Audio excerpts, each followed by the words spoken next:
നമുക്കൊക്കെ ഒരു ഗ്യാങ് ഉണ്ടാവും നാട്ടിൽ. നല്ല കെട്ടുറപ്പുള്ള ഗ്യാങ് ഉണ്ടാവും, എന്നാൽ കെട്ടുറപ്പില്ലാത്ത ഗ്യാങ് ഉണ്ടാവും. ഈ കെട്ടുറപ്പില്ലാത്ത ഗ്യാങ്ങിനോടാണ് എനിക്ക് പറയാനുള്ളത്.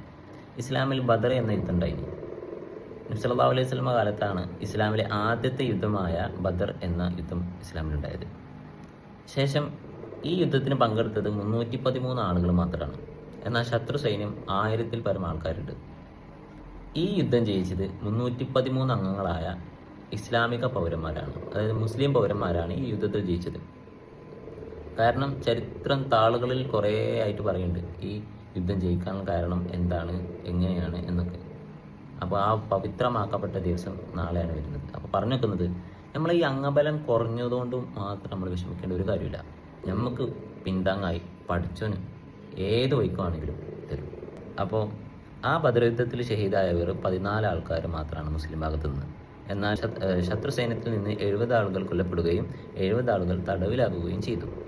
അതാ പറഞ്ഞു, പഠിച്ചവൻ എങ്ങനെയാണെങ്കിലും നമ്മളെ ഗ്യാങ്ങിനെ അല്ലെങ്കിൽ നമ്മളെ തന്നെ രക്ഷിക്കുകയും ചെയ്യും. അല്ലെങ്കിൽ യാതൊരു വേവലാതിപ്പെടേണ്ട ഒരു കാര്യമില്ല.